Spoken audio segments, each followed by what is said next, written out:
All right, welcome back. Another episode of the Deadbolt Media Podcast. Very, very special guest today. You guys know I don't like to bury the lead too much, so we'll dive straight into it. Our guest today is a friend of a friend, guy I just met maybe an hour ago, but good guy. Wanted to get him on the podcast. We have a couple things that we want to discuss today. So Brantley, welcome to the podcast. Good to be here. First podcast, right? Yeah, first podcast ever. So here we go. Got to get used to it. So little introduction for Brantley. Brantley, Utah businessman, entrepreneur out here. You're a sales team manager, real estate investment, and then big party guy, I've heard. Or not necessarily a big party guy, but the life of the party, I should say. It's one way of describing it, yeah, I guess so. That's how someone else would describe you, I guess, right? Well, hey, let's just jump straight into it for the most part. We have a couple things that we want to dive into your life. Everyone knows kind of here on the Deadbolt Media Podcast, we talk about your life, your experiences through life, and kind of what got you there. So the biggest thing for you that kind of got you into, at least what I've heard about you, is your sales management experience, right? You work out here in Utah, and obviously there's a lot of sales going on, as everyone here in Utah knows. But you run a team, you manage that team. How long have you been doing that for again? Yeah, I've been managing for 4 years, but I've been doing door-to-door sales for about 6 years now. Yeah, okay. So you've been in the business for a while. You kind of know the ins and outs of the door-to-door experience side of things. But I wanted to talk about kind of what got you into that. And I know that there's a lot that kind of goes into your background, but I want to let you kind of describe a little bit on what led you to get into sales. I know that we talked about the Lyme disease, I guess you would say undisclosed Lyme disease, like you didn't realize it, right? Yeah, I had no idea I had Lyme disease for about 3 years. Okay. So just kind of a mysterious illness, I guess, for that time. And so when did that start, when did you start noticing effects of that? When I was like 19 years old, I served a LDS mission up in Canada. I just got really sick. And then just over time, I was getting sicker and sicker. Started going to tons of doctors. Yeah. And ended up having to come home, for my mission then, and then get help here in Utah. And then probably went to over 20 doctors before I finally got a diagnosis over a span of 3 years. So. Wow. And so what all went into that 3 years? Was it just a lot of just you feeling pretty miserable and not knowing the reasons why? Yeah, it was terrible. It's pretty much like having the flu. Yeah. For 3 years. Okay. Just body aching, this overwhelming feeling to just need to lay down. Yeah. It progressed over time where kind of the bacteria you get from a tick bite, right? Yeah, of course. Just spreads into all your organs. So messed up my nervous system, like lots of memory problems. It was terrible. So for those 3 years, I was just really sick and just trying to survive. Yeah. Yeah. Were you doing sales at that point already?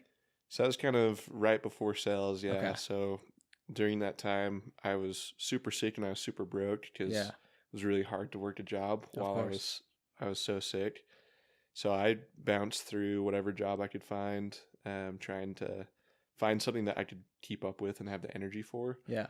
And so I'd worked a job for a month or two, and then it kind of got to a point where I just I knew I needed to quit because I was just too sick to keep going. So then I'd try to find something that was easier. I started getting into selling stuff online just to kind of get by.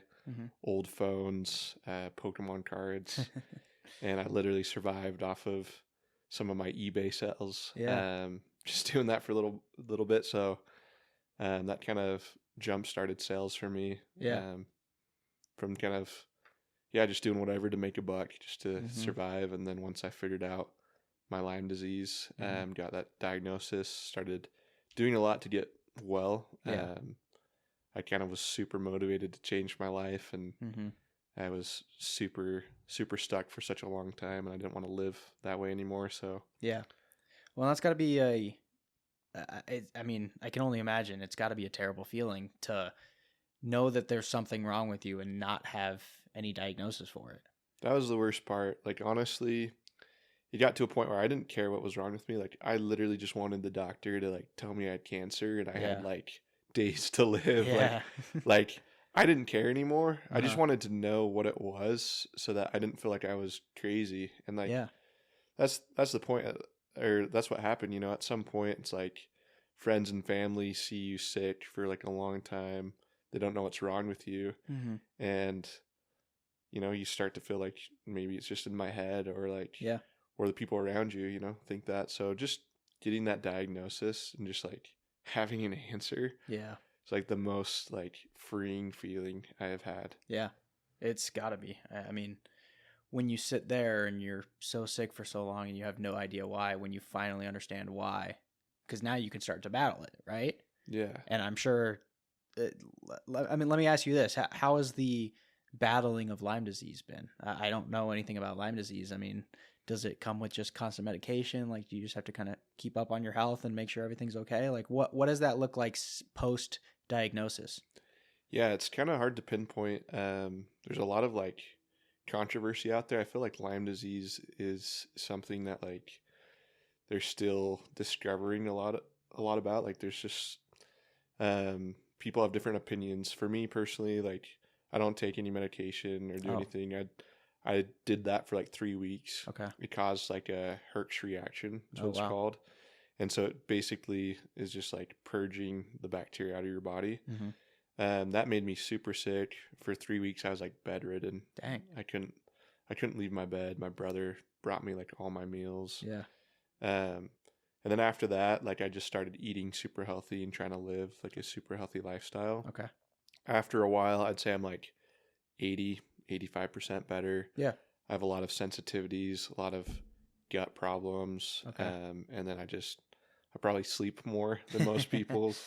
I get like 9 hours of sleep at least. And then it just never feels like I get restful sleep. So Gotcha. I don't know if that's related or if it's, Could be just something, disorder. something different. But the way I see it is I think I just had, this bacteria, this illness attacking my body for 3 years. Yeah. Untreated, and just kind of ran me down. So now I just have a weak immune system. I get sick a lot, but it's like my life is night and day different. Like, oh yeah. Yeah. Well, and I mean, we've had, there's another girl who's a part of our network.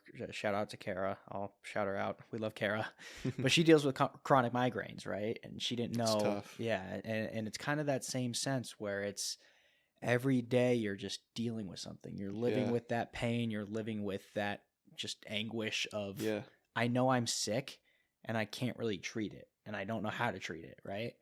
And so once you got that diagnosis, it kind of frees you up, just like her with her migraines. Once she kind of got told about it, it was like, hey, okay, now I know how to overcome this. Now I know how to counteract this. And I'm sure that you've done a lot of that, and it's shown with your impressive resume in sales, right? You were able to take that situation, look at it, and completely turn it around for the better, right? Yeah, 100%. After being miserable for so long, it's kind of... Yeah, going back to sales, it's like I saw this opportunity to change my life. Yeah.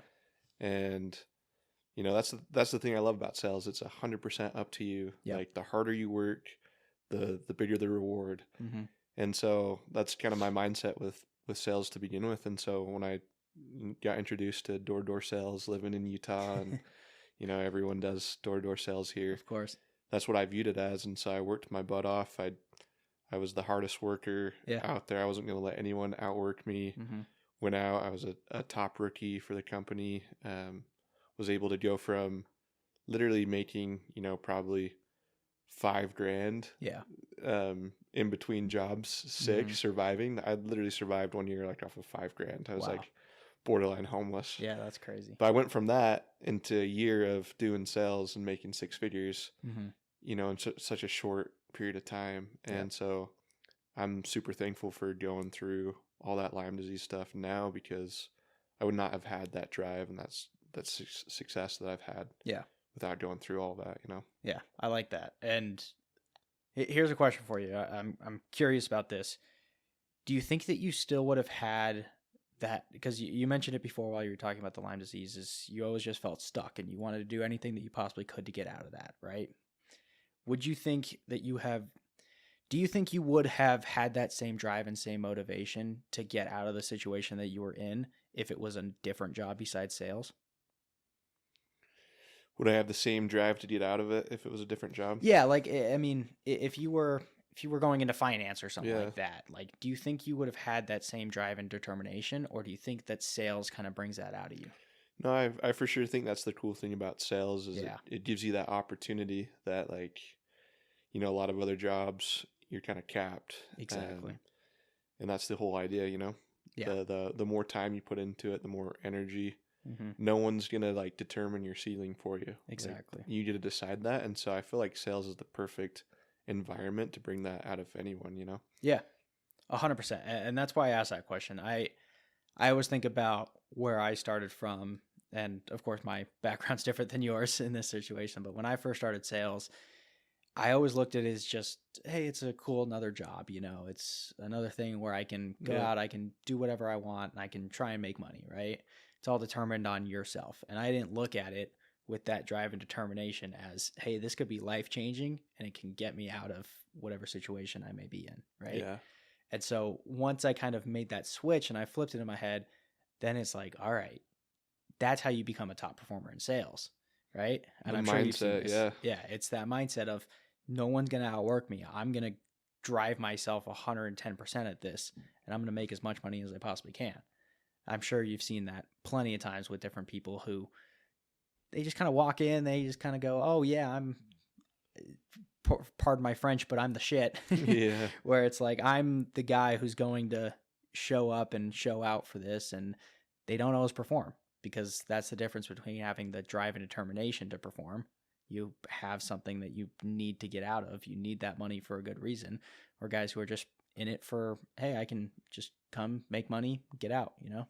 Yeah, that's the cool thing, dude, about getting into like management and Yeah. like, you know, recruiting and bringing people into like my sales team is Yeah.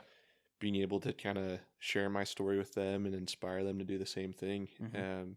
Because that's what I'm passionate about. It's like, it's literally changed my life. I Yeah. literally have gone from being broke and having nothing to like where I am now today. And so I try to like, you know, pass that along to them, Exactly. help them have the same success, because I know that's what the sales opportunity does, you know. And so Mhm. be able to be part of that process for other people Yeah. and helping them have similar success, like nothing's cooler to me than that, you know.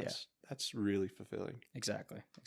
That's why sales is the best, man. It is, dude. You It talk really culture may is. not say the same, but Yeah, it gets a bad rap, dude. There's a lot of people out there making a name for different stereotypes for sure, but yeah. you It do it has the right its, way. exactly. It has its gives and takes. Like, I mean, there are a lot of people out there who Yeah. lean into that stereotype probably a little bit too much. But Sales, bro. yeah, but those are the guys who don't succeed. Like, those are the guys who we see repeatedly who are just in month after month and they don't get anywhere, and they almost feel stuck in this process of, hey, I got to keep doing door to door because I can't like make enough money to get out of it and make the Yeah. next step. There's definitely that. I feel like there's also the people that do find the way to have success, but they don't have real relationships around them. It's Yeah. all transactional and burning bridges, and it's like, cool, you make a lot of money, you have a lot of money, but like, what are the genuine relationships you have? Exactly. You know? Yeah. So What has that actually done for you yeah. in your everyday life? Because I'm sure you've had some great experiences with different travels and stuff like that, and different relationships that you've built with people. Because when you have access to make a lot of money like that, it's key to enjoy it. It's key to live your life and enjoy it. And I'm sure that with having Lyme disease, I'm sure that have tried to, you know, maximize that as much as possible, right? 100%, Yeah. dude. That mentality of seizing the day, or like Exactly. going and doing something extraordinary, because it's like it changes your perspective when you're chronically ill for a long time. Yeah. It can control your life a lot. So like getting on the other side of that, it's Mhm. like, yeah, I'm so passionate about traveling Yeah. and having new experiences and all that good stuff. Living you the know? life that you want to live. Yeah, 100%. Door to door doesn't define you. Yeah. You know, door to door gives you the access to live your life how you want to. Yeah. So you mentioned it a little bit before. I want to touch on it a little bit more because I know it probably leads into additional reasons why you are so driven and so determined the way you are. But you said you were homeless for a little bit, right? Yeah, I mean, homeless is maybe a little bit strong. Bounced around a couple different places, right? But yeah, there's a point in time where, again, I was sick. I had no money. Yeah. I was kind of on my own, just surviving in survival mode, you know? Yeah, exactly. And so there's a long period of time where I was just sleeping on people's floor. I didn't even have a mattress. Yeah. And so I had, a few buddies that let me throw my camping mat on the floor. Yeah. They had a shared room. Hmm. And there's like 6 of them in this small apartment already. And so I was the 7th guy. Wow. And pretty much everything I owned was like in the trunk of my car. I'd go down to my car, pull out my clothes for the day, come up and shower and throw them on. And that's the way I lived for a while. I was just floor surfing on people's floor until I worked my way up, got my own mattress, threw the mattress on the floor, and then one thing led to another. Yeah, you kind of just took it step by step to getting to where you want to be.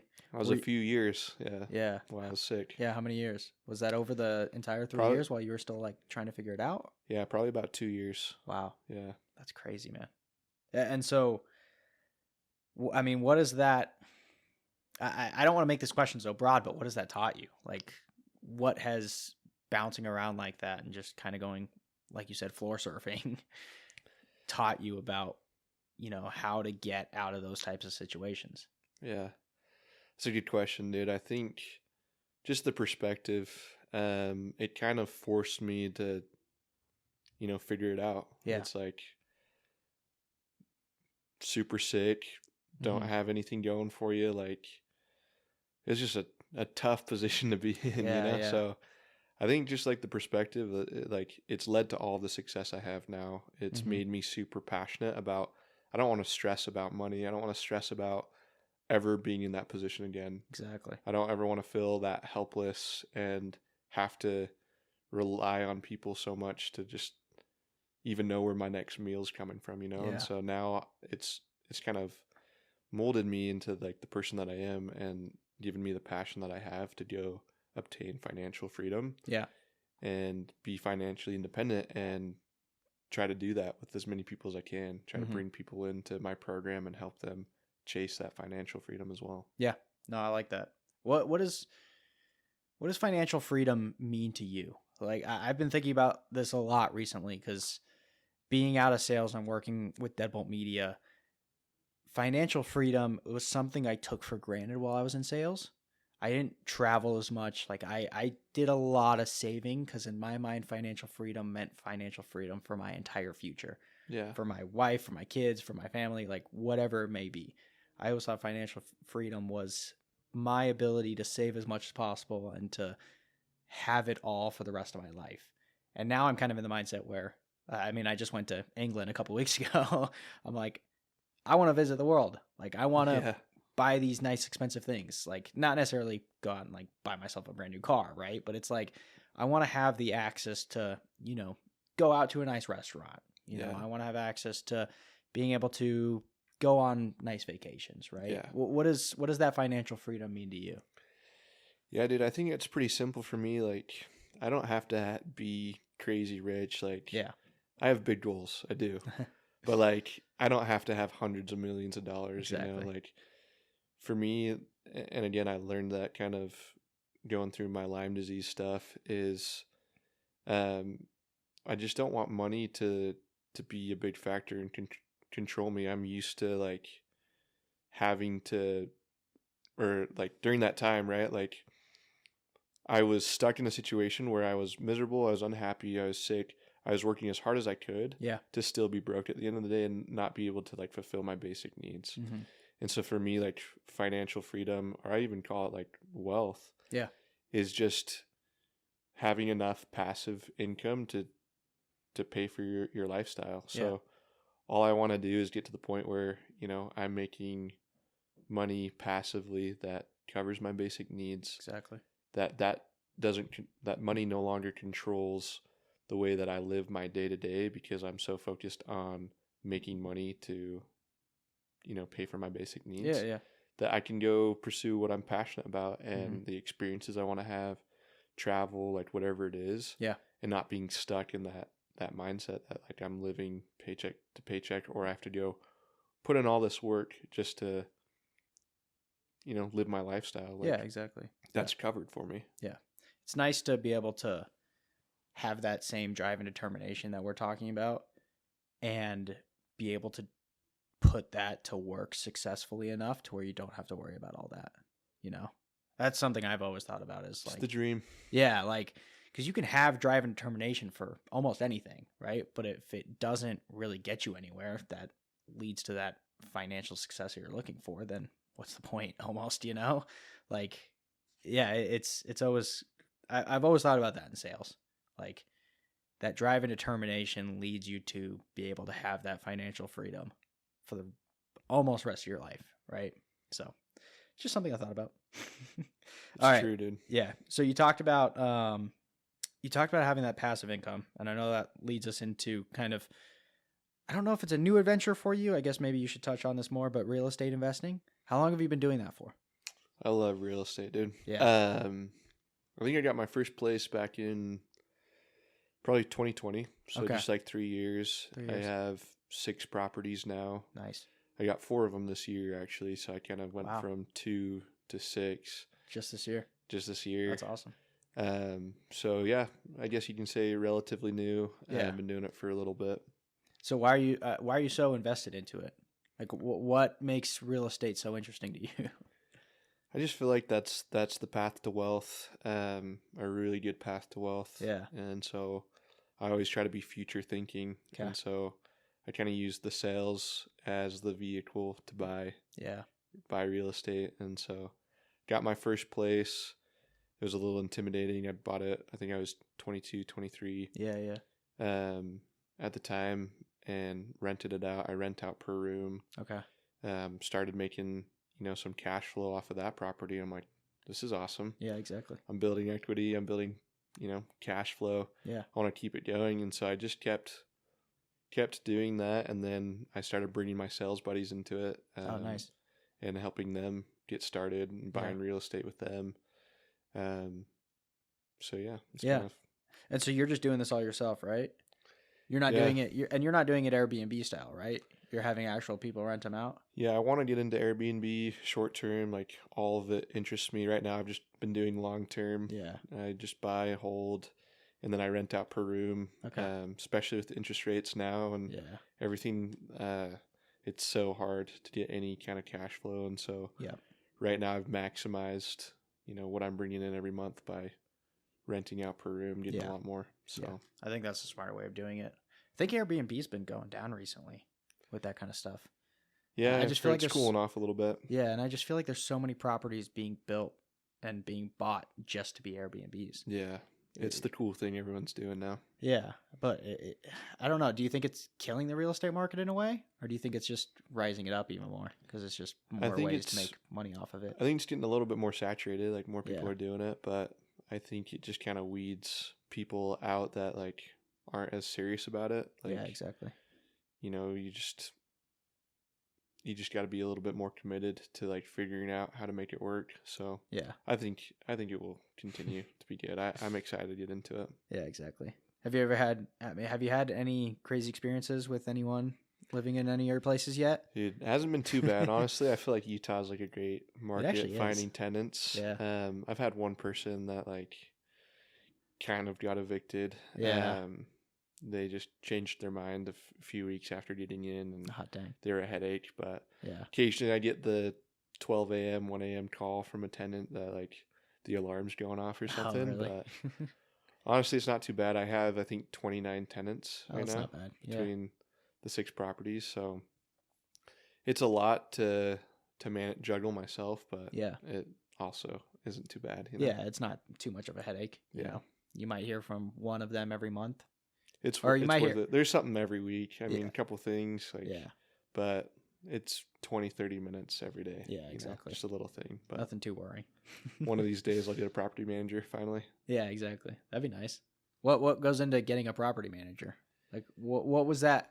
How would that be different for you? Just that person handles everything for you? And you essentially don't have to worry about anything. They handle everything. So I just have to give up control and some of my margin to pay for it. Yeah, that's fair. Do you like that control?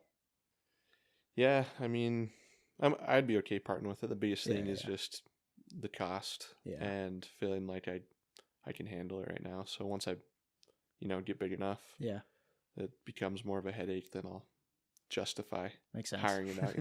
Yeah, exactly. I completely forgot my question. I just had it 2 seconds ago. It was about sales and real estate. Do you see any similarities in working in both fields so closely? You see any similarities of what you have to do on a day-to-day basis in sales and what you have to do day-to-day basis when it comes to just real estate investing in general? Yeah, I think just in sales and in real estate, like people that get into both of those, they're just driven by a lot of things we've talked about, like financial independence, and they're just really good vehicles to do that. Mm-hmm. So I'd say those are some good similarities. I think sales is a good way to be able to get into real estate, especially now because it's tough. But yeah, just kind of that mindset. I feel like I've adopted a mindset while doing sales of like I've achieved things that I didn't think were possible. Yeah. And it kind of expands your mind. You're almost like, wow, I accomplished this. Yeah. What else can I accomplish? And you keep building on that. And I feel like real estate has been fun for me too, because it's like even just getting to 2 properties, like that was intimidating. It's like the first one, I live in this, I own it, I'm renting out some rooms. Mm-hmm. I'm a homeowner for the first time. That's cool. Yeah. But buying that second property, that's like a huge, like, man, now I'm like a legit landlord. Like, like I got to worry about this. Like I got to, I have another property. Mm-hmm. But then you do it, you build confidence, and it's like, what else can I go do? And then it just keeps snowballing. And so no, that's awesome. And you love real estate, right? Like I do. I'm pretty passionate about it. Yeah. What does your day-to-day look like when you're looking at real estate? Are you just constantly looking for new projects, new experiments? Like, are you looking at flipping any houses soon or anything like that? Yeah, pretty much. I just hop online and just see what's for sale. I'm always looking, just try to find a way of making something work. And so I've kind of adopted one strategy now, partnering with some of my sales guys. Oh, nice. Just, doing sales, we're 1099 workers. Yeah. So in order to qualify for a house, they go off of 2 years of income. So there's a lot of times I have sales guys that come out, their first year and they make good money, but they're not going to qualify to get a loan. Mm-hmm. So I've kind of partnered up with them, co-signed, so we're using my taxes to qualify for the loan. Oh, smart. And then, if you don't go and move into the house and claim it as your primary residence, then you have to have 20% down to get into a home. Oh, really? A lot of times. And so they'll move in, claim it as their primary residence. So we only have to have 5% down. Oh, that's nice. And then, we rent out the other rooms. Yeah. So now it's a win-win. They're able to get into the property way sooner than they would have been able to on their own. Yep. It's a win for me. It's a way less cash for me to get into another property. Yeah.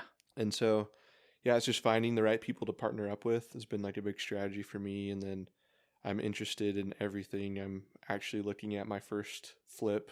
Oh, nice. Right now, I haven't gotten the home under contract yet, but I think I found the property. So nice. I'm hopefully going to be starting that for the first time. Yeah. You can tell how excited you are about it. Yeah, I am, dude. You can tell it's what you like to do. Just got to get the first one out of the way. Yeah. Well, and it's a daunting task to do that. It is. Guarantee you that. Yeah. All right. Last, certainly not least, the one other thing I want to talk to you about. I've seen there's a lot of people I know who are in the real estate world, whether they're selling real estate, buying real estate, whatever it may be. They're getting a lot into content creation. Have you seen a lot of this from different people in the real estate industry? Even just like realtors now, I feel like you kind of have to get your name out there. Yeah, realtors, people flipping homes, Yeah, it's a big thing. Do you think HGTV that does all the house flipping shows and house buying shows? Bring back MTV Cribs, dude. Dude, that'd be awesome. That's what we need. Yeah, that's what we need. Maybe that's what we should do. That'd be sick. That'd be new content creation. The modern day MTV Cribs. But I wanted to ask you what your ideas and what your thoughts are moving forward, and if you're going to do any content creation in the real estate world, or just like in your personal, whatever you're thinking I definitely want to. I've been thinking about it a long time. I just need to get started. Mm-hmm. I definitely want to start documenting, or just documenting like the flips that I'm going to do, Yeah. maybe some of my strategy that I feel like it's maybe a little bit unique, that I've kind of adopted to get into more properties. But just in general, yeah, I've been thinking about starting a podcast for a long time. Yeah. Just kind of get my story out there. Mhm. I love watching, motivational stuff and Yeah. inspirational videos. And so, I've had a couple buddies that have told me that I should really put my stuff out there, and Mhm. I think that'd be cool if I could motivate, inspire anyone. Yeah. So Yeah, that'd be sick. I think this is a great place to start, right? First podcast. I think we've shared a lot of your story, which is always the coolest thing about me doing these podcasts is we get someone like you on to share your story, share your goals, share your aspirations, share what you want to share. What would be your goal in content creation? What would be your message that you want to get across? Like if you could say, I mean, we're already on the podcast, so we might as well say it now. If you could say anything to get it out there for the world to know, what would be your goal in doing all that? yeah, dude, I just want to inspire people. Yeah. I think the message is like you literally can do anything. You Yeah. can do anything that you set your mind to. I literally was broke. I was borderline homeless. I was super sick for a long time. Mm-hmm. And in a short period of time, I was able to turn my life around. I'm just 27 years now. 27 years old. I own, 6 properties. I've had a lot of cool accomplishments, top 1% earner for my age, like all these things that I didn't even know I had in me. I didn't even know that was possible. Yeah. And that's the cool thing is when you start chasing things like that, and the more you accomplish, the more you're like, what else can I go do? Yeah, And exactly. so I'd like that to be the message, is just inspire people to chase their dreams and to do it, because like we're all capable of some pretty incredible things, and I feel like sometimes we don't even know that about ourselves. Yeah, exactly. No, I love that, dude. So if you want to check out more Brantley stuff, I'm sure we'll have the podcast soon enough. Now that we've gotten the first one out of the way. This is the push I needed. Yeah, exactly. How you feel? Good. Feel good about a podcast now? Feel better? Yeah, it's a little less intimidating. Yeah, exactly. Once you get in front of a mic, it's calm after that. You get like 20 minutes into your first podcast, you're good to go for the rest of your life. You can now record whenever you want. So, well, I appreciate Brantley coming on. Do you want to plug your socials? Yeah, follow me Instagram, Brantley Topham. I'm pretty much just on Instagram. That's the only exciting social media I have. Yeah, exactly. Go follow him. He'll be doing a lot of new content soon. You guys will see it. He's actually doing work with our boy Sean, who's been on the podcast. So shout out Sean. Gonna be sick. Yeah. If there's anything we know about Shawnee boy, it's that he's gonna produce. He makes some good stuff. He really does. So we love Sean here. So if you want to go check out more of that, go check out Bradley on Instagram. We appreciate you guys listening. Any last words for the people? No, man. Thanks for having me on. I appreciate it. Yeah, I appreciate you coming on too, man. It's been a good time. So, all right. We'll see you guys next time.